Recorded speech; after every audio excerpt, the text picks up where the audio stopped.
இறையூழியரே Lewis சவினியேன் துப்புயி தந்தையே, பணியினை தொடர உதவியவர், பெண்கள் கல்வி பெற பாடுபட்டவர், சமுதாயத்தை சீர்திருத்த கடுமையாக உழைத்தவர், எல்லாருக்கும் எல்லாமும் கிடைக்க உறுதியாய் நின்றவர், தூய இதய மரியன்னையின் பிரான்சிஸ்கன் சகோதரிகள் சபையின் நிறுவனர், இறை ஊழியர் லூயிஸ் சவினியன் துப்புயி அவர்கள் இந்திய பெண்கள் கல்வி கற்க வேண்டும், சமுதாயத்தில் புறக்கணிக்கப்பட்டவர்கள் அங்கீகாரம் பெற வேண்டும், அவர்கள் சுய மரியாதையோடு வாழ வேண்டும் என்பதற்காய் தன் வாழ்வினை இறைவனுக்கு அர்ப்பணித்த அவரின் திருவுருவம் தாங்கிய புகைப்படத்தினை இப்போது பவனியாக எடுத்து வருவோம்.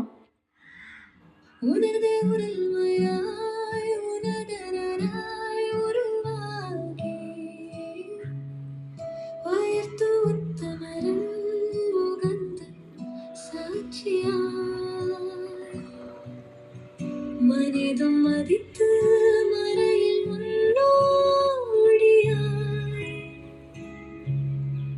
மரியின் மாசற்ற வாக்கியவருக்கு என் சபையின் சமர்ப்பணம்.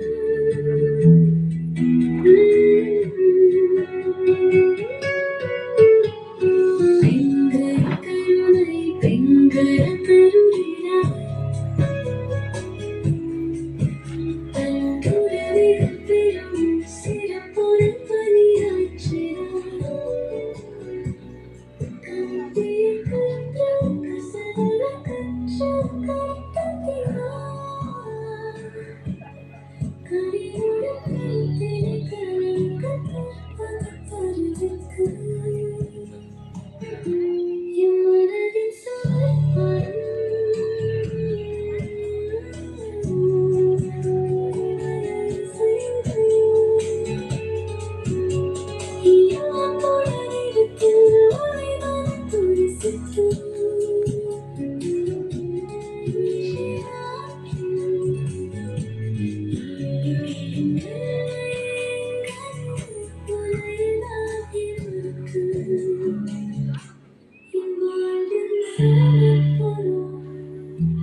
நமது தந்தையின் வாழ்க்கை வரலாற்றை தம் மழலை மொழியில் கூற வருகிறார்கள் இம் 6ஆம் வகுப்பு மாணவர்கள். லூயிஸ் சவினியன் துப்புயி அடிகளாரின் வாழ்க்கை வரலாறு. இதய சபை நிறுவனர் ரெவரன்ஸ் ஃபாதர் லூயிஸ் சவினியன் துப்புயி MEP. இவர் ஒரு பிரெஞ்சு மிஷனரி.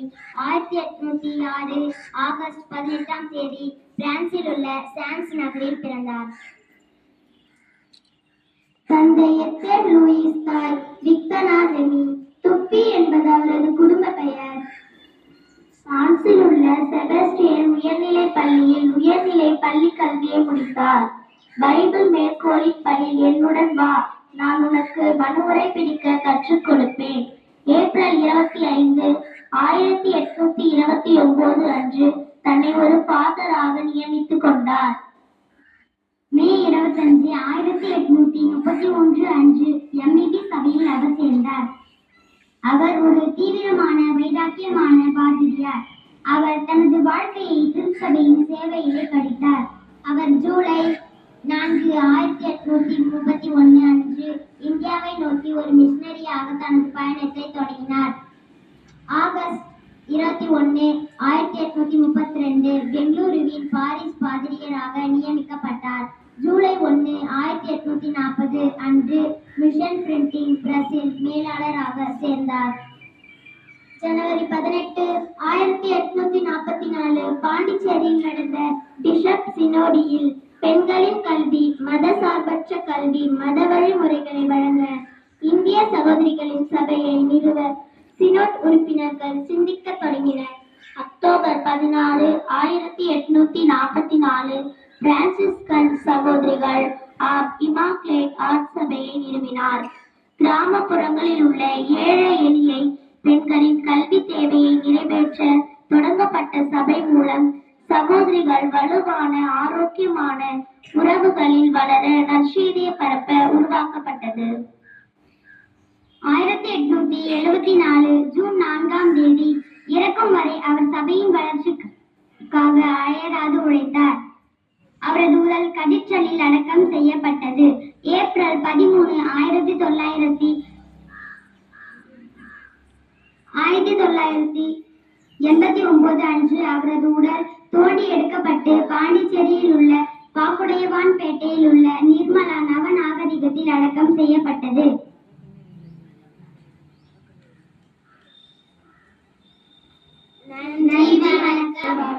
தந்தை துட்டுய் அவர்களின் வார்த்தைகளை வாழ்வாக்கும் வண்ணம் நாடகம் நடித்து காட்ட வருகிறார்கள் எம் 9ஆம் வகுப்பு மாணவர்கள்.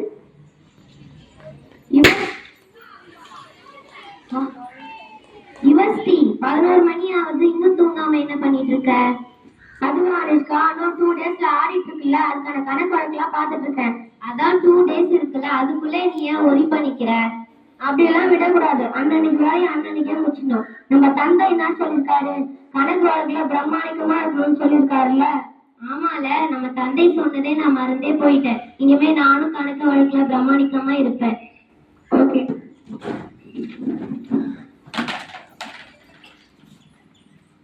கணக்குகளில் பிரமாணிக்கம்.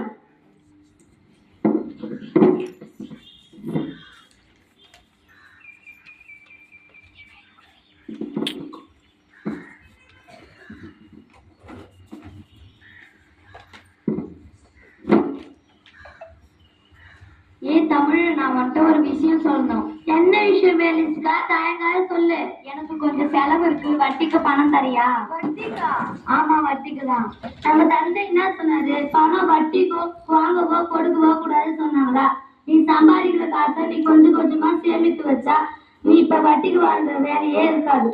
சரி, நானும் இனிமே சம்பாதிக்கிற பணத்துல கொஞ்சம் கொஞ்சமா சேர்த்து வச்சு நானும் இனிமே கடன் வாங்காம இருக்க முயற்சி பண்றேன். எனக்கு நல்லா பாடம் புகுத்திட்ட. வா போலாம்.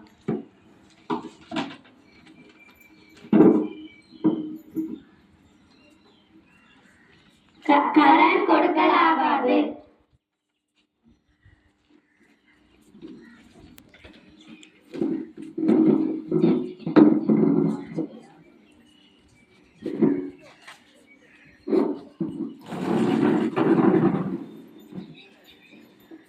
நீ ரோயினா, அங்க வாயேன். என்ன சொல்லுது மேரி? உனக்கு ஒரு விஷயம் தெரியுமா? என்ன விஷயம்? நம்ம ரேவதி இருக்கால, அவளை பத்தி ஏரி வரையில அப்படி இப்படி பேசிக்கிட்டாங்க. என் காது பட விழுந்துச்சு. உனக்கு ஏதாவது தெரியுமா? அந்த விஷயத்தை தெரிஞ்சு நான் என்ன பண்ண போவேன்? அடுத்தவங்களை பத்தி பர்டி பேசக்கூடாது நம்ம தந்தை சொல்லியிருக்காருல்ல. நாம வந்து நம்ம வேலை உண்டு இருக்கணும். அடுத்தவங்களை பத்தி புரணிலாம் பேசக்கூடாது. சரி ரோயினா, நீ சொல்றது எனக்கு புரிஞ்சிருச்சு. இதுக்கப்புறம் யாரை பத்தி நான் புரணி பேச மாட்டேன்.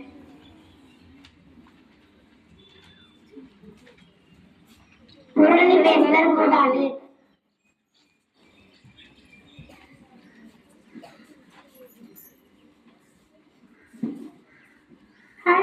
ஹாய் சுமித்ரா. நான் பொருள் வாங்க கடைக்கு போறேன். என் கூட கொஞ்சம் துணைக்கு வர முடியுமா? எனக்கு கொஞ்சம் பயமா இருக்கு. இதுக்கெல்லாம் பயந்துட்டு இருந்தா எப்படி? இதுக்கெல்லாம் பயந்துட்டு இருந்தா எப்படின்னு சொல்றியே. நம்ம வெளியே போகும்போது நமக்கு தெரியாதவங்க நம்ம கிட்ட வந்து பேசினாலோ நமக்கு தொந்தரவு கொடுத்தாலோ தெரிஞ்சவங்க கிட்ட தானே சொல்ல முடியும். தெரியாதவங்க கிட்டயா சொல்ல முடியும்? நீ சொல்றது சரிதான்ப்பா. நம்ம தந்தை கூட சொல்லியிருக்காரு, துணை இந்தியா சந்திக்க கூடாதுன்னு. நீ சொல்றது சரிதான்ப்பா, நானும் கூட வரேன்.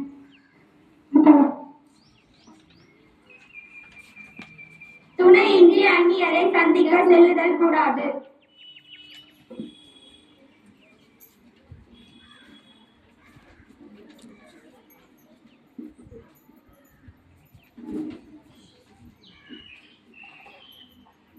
என்ன ஆசினி பயங்கரமா வேண்டிட்டு இருக்க? அதுவா தேவி, பள்ளி கட்டட வேலைகள் நடந்துட்டு இருக்குதுல்ல. பள்ளி கட்டட வேலைகள் நல்லபடியா முடியணும்னு நான் குழந்தை இயேசுகிட்ட வேண்டிக்கிட்டு இருக்கிறேன். ஆமா, இக்காலையில கூட காற்று புகாத இடத்துல பில்டிங்ல இருந்தால அவங்க இருந்தவங்க இறந்துட்டாங்களாம். அதனால காற்று புகும்படி யாரை கட்டணும்னு நம்ம தந்தை சொல்லிக்கிறாரு. அவர் சொன்னதை நம்ம கடைபிடிக்கணும். காற்று புகும்படி அணை கட்டுதல் வேண்டும். தெரியுமா? நம்மளை நம்பி நம்ம கிட்ட ஒப்படைச்ச பிள்ளைங்கள ஒழுக்கம் பண்ணணும், கண்டிப்படணும், வளர்க்கணும். அது சொல்றதுதான் உங்க எல்லாரையும் வர சொன்னேன். அது கண்டிப்பாவா? நம்ம கண்டிச்சதானே எதிர்த்து வராங்க, நம்ம எப்படி கண்டிக்க முடியும்? ஆமா ஆமா, நீங்க சொல்றதும் சரிதான். இதுவே உங்க பிள்ளைங்களா இருந்தா நீங்க கண்டிப்பாம விடுவீங்களா? அது எப்படி மேம்? அதே மாதிரிதான் நம்ம தந்தை சொன்ன மாதிரி நம்மளை நம்பி நம்ம கிட்ட ஒப்படைச்ச பிள்ளைங்கள ஒழுக்கமாகவும் கண்டிப்பாகவும் வளர்க்கணும். இனிமே எங்களை நம்பி ஒப்படைச்ச பிள்ளைங்களை நாங்க கண்டிப்பாகவும் ஒழுக்கமாகவும் வளர்க்கிறோம் மேம். ஓகே.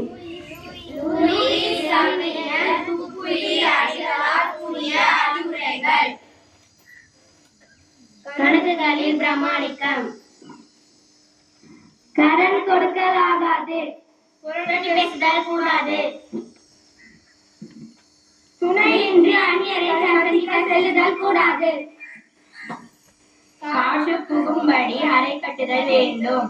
நாமும் பிள்ளைகளும் ஒழுக்கத்தில் வளர வேண்டும். தொற்றும் வகையில் அவரை புகழ்ந்து பாட வருகிறார்கள் எம் பள்ளி மாணவர்கள். அனைவருக்கும் வணக்கம். நமது இமாக்ரேட் சபையை உருவாக்கிய நமது தந்தை துப்புயிர் அடிகளார் அவரை பற்றிய பாடல்.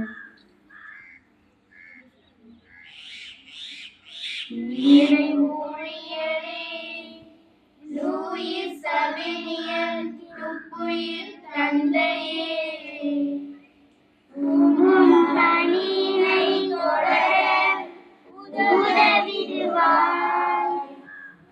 எங்கள் சபையினை காத்திட என்றுமே நீரே துணை புரிவாய். இறைவனிட வாழ்ந்தவரே, எங்கள் இதயத்தை நிறைந்தவரே, மறைவழியில் எளிமையில் திகழ்ந்தவரே, தந்தை துப்புயிர் நீர் வாழ்க. இறையுள்ள மகிழ்ந்திட வாழ்ந்தவரே, எங்கள் இதயத்தில் நிறைந்தவரே, மறைவழியில் எளிமையில் திகழ்ந்தவரே, தந்தை துப்புயிர் நீர் வாழ்க. வளர்வோம் வாழ்வாய், வளரும் ஒளிவையும் ஜபங்களினால் நிறைவோம் நின்படியாய். உன் தூய்மை பணியை தொடர செய்வாய். இறையுடன் மகிழ்ந்திட வாழ்ந்தவரே, எங்கள் இதயத்தில் நிறைந்தவரே, மறைவழியில் எளிமையில் திகழ்ந்தவரே, தந்தை துப்புயிர் நீர் வாழ்க. அன்னை மரியின் வழியில் பக்தியிலும் என் மனதில் தொல்லுள்ளம் நீ படைத்தாய். உன் அறிவினில் பெண்ணினம் வளர்ந்திடவே ஆற்றல் அயராது நீ உழைத்தாய். அன்னை மரியின் வழியில் பக்தியிலே என் மனதில் தொல்லுள்ளம் நீ படைத்தாய். உன் அறிவினில் பெண்ணினம் வளர்ந்திடவே ஆற்றல் அயராது நீ உழைத்தாய். அன்பினும் மகளாய் என் சபையை ஆண்டவர் அருளால் ஒளிர செய்தாய். அறியாமல் என்று அகற்றிடவே அழகின் விழியலையாக உழைத்தாய். புண்ணிய தினம் நடந்து புதியுகம் படைக்க புறப்படுவோம். புண்ணிய மலையில் தினம் நடந்து புதியுகம் படைக்க புறப்படுவோம். இறைவனும் வாழ்ந்தவரே, எங்கள் இதயத்தில் நிறைந்தவரே, மறைவழியில் எளிமையில் திகழ்ந்தவரே, தந்தை துப்புயிர் நீர் வாழ்க. நன்றி, வணக்கம்.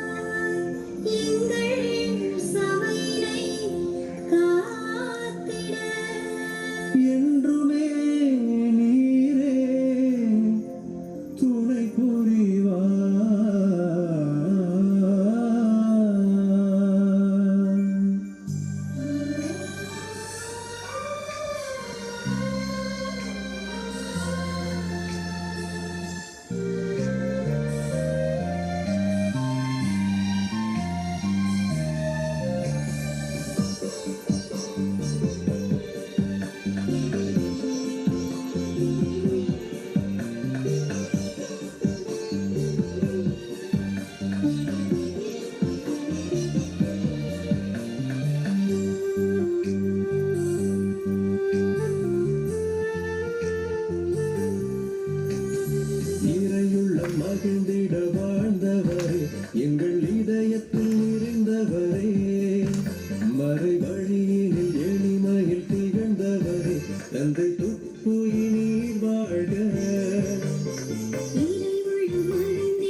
எங்கள் இதயத்தில் நிறைந்தவரே